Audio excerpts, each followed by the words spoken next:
Okay, my next lineup is the next four go Live and Let Die, Dr. No, From Russia with Love, and then Goldfinger.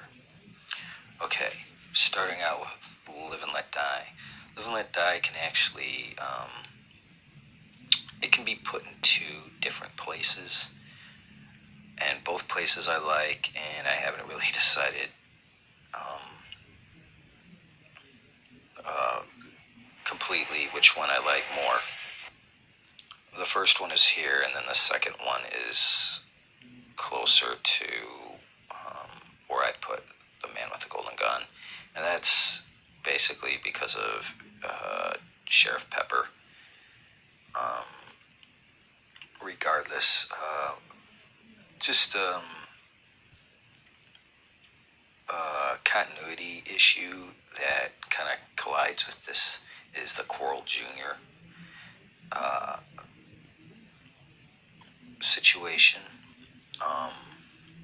Now, and this, well, and this is where it gets quite interesting and kind of complicated, is that there's precedence to believe that Coral Jr. is a tongue-in-cheek reference to him actually being Coral, because in the credits he's listed as Coral, not Coral Jr. So, and if he is Coral, then it's okay to place it here. But then you can't place it after Dr. No, because obviously Coral dies. So, but whether it's Coral Jr., you can put in either position. But it would be strange for Bond to know Coral Jr., Coral's son, before he knows Coral's father. I mean, it could work. I mean, you could make it work. But then again, I mean, maybe the regular Coral is a junior also. Regardless, I tend to lean towards the intention of the creators of this film, the producers. I lean towards they mean this film to be prior to Dr. No. And a big part of the reason is because of the novels, the order of the novels. Live and Let Die came before Dr. No, and they have similar characters in them. And I believe Coral's in both of them. So, in the novels. So, I'm going to go with that for now and just run with it. The Coral situation, explaining it, is very similar to the Leiter situation. So, when Bond approaches Coral, he approaches him publicly. But it's kind of secretive publicly. He doesn't come up right up to him and say, "Hey, friend," but he is asking around what Coral is, and then he finds him, and he introduces himself publicly. But Coral is put off by it and doesn't want to talk. So they go into where the bar is, and Pussfella's waiting on him. And Coral says, "Out there, it's too public, we'll speak privately in the other room." And then they have that, they go in there, and then Pussfella comes in, and they have that conflict. And then Leiter comes in, and then he introduces himself to Coral, which is kind of a strange thing. But I think, okay, so Leiter knows Bond in Live and Let Die, and obviously he's connected with Coral in Live and Let Die, because they were both Americans. But Pussfella doesn't know Bond. So they're putting up this act as if Bond is just another agent, and they're doing it because Pussfella is present. It's easy to do that with Leiter, because we see that Leiter recognizes his, Taylor, his weapon. but Quarrel doesn't really give many hints except for all of a sudden being really friendly after. Like he goes from wanting to fight the guy and cut the guy to being his friend. Now, there is a reason why he might be that way, is because Leiter says, we saw you going off with the enemy at the airport, and so we were like, is this guy friend or foe? And even if they were friends, even if Bond says this man he says something about his hairbrush, shares his hairbrush, they say that to the chick,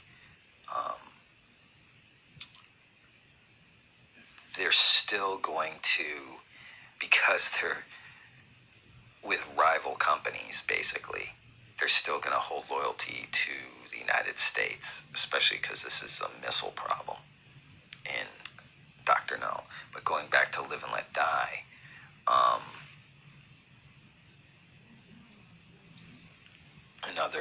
we see that they can be friends, good friends, and all this stuff is kind of like a Jamaica, Caribbean area, so I think it's good that they go together there. But in the other place where I put it, it's also in a Caribbean area. I think the other place is between The Living Daylights and License to Kill. But anyways, I like this here for that reason, but also for pacing reasons, because to go from Spectre to Dr. No, it's like going from a super fast pace to a slow pace, or if you put in Live and Let Die and you watch it in that, you don't go from a fast paced film to a snoozer. Instead, you have something kind of in the middle.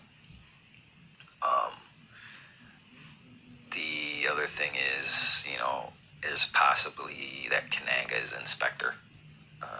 We'll find out if that's true or not. The novels, let's see. I already said that.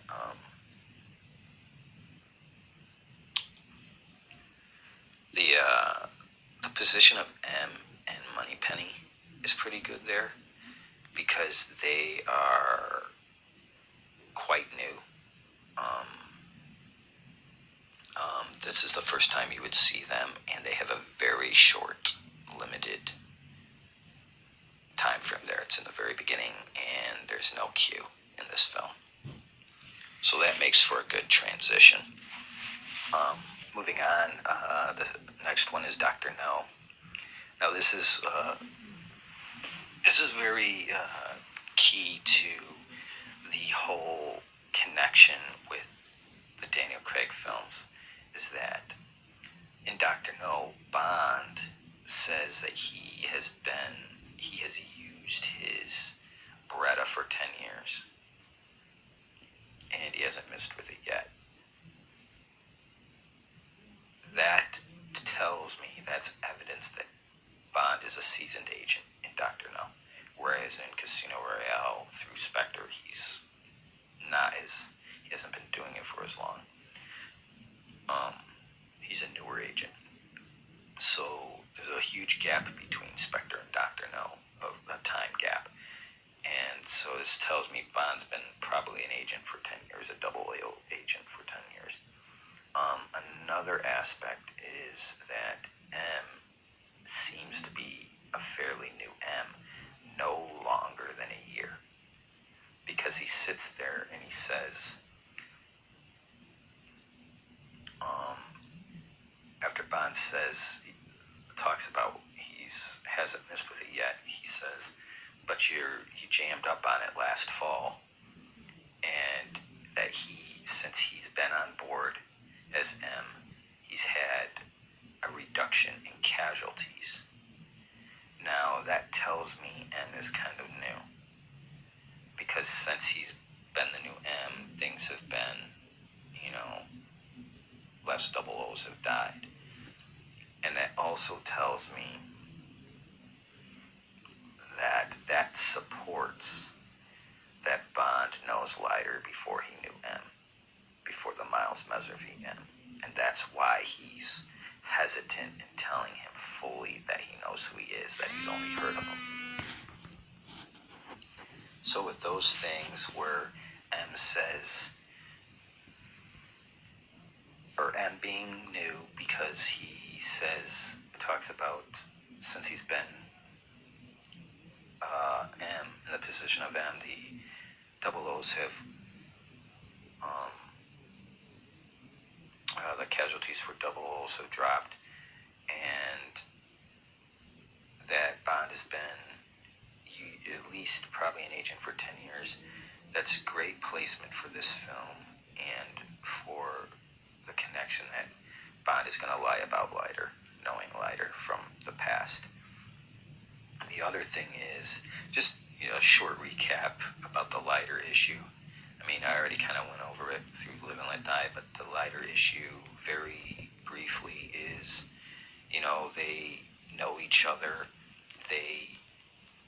but they're loyal to their governments, number one, but not so much to their senior officers.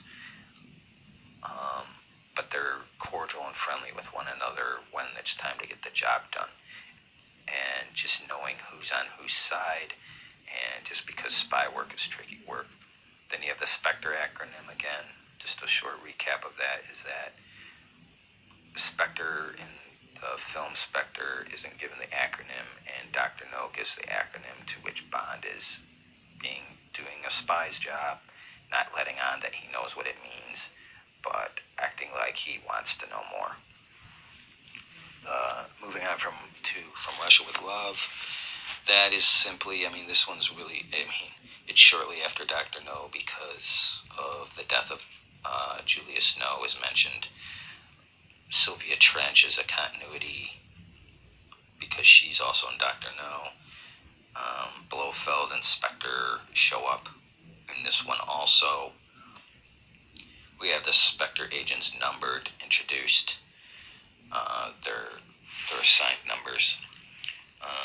After that, we have Goldfinger, and the reason we have Goldfinger this next spot is because Leiter and Bond talk about their Caribbean excursion to Jamaica, and Bond mentions they almost got Leiter in Jamaica, and that's a reference to Dr. No. It's some unseen thing that we didn't see. But then another hint, and here's something that a lot of people don't know, and I'll just say it, and it's something I caught, is that Goldfinger, when Bond is on the laser table, a lot of people don't think Goldfinger is part of Spectre, but I think he is. And the reason is because he says to Bond, he says, your opposite number found you out. And what would that be? Number 7.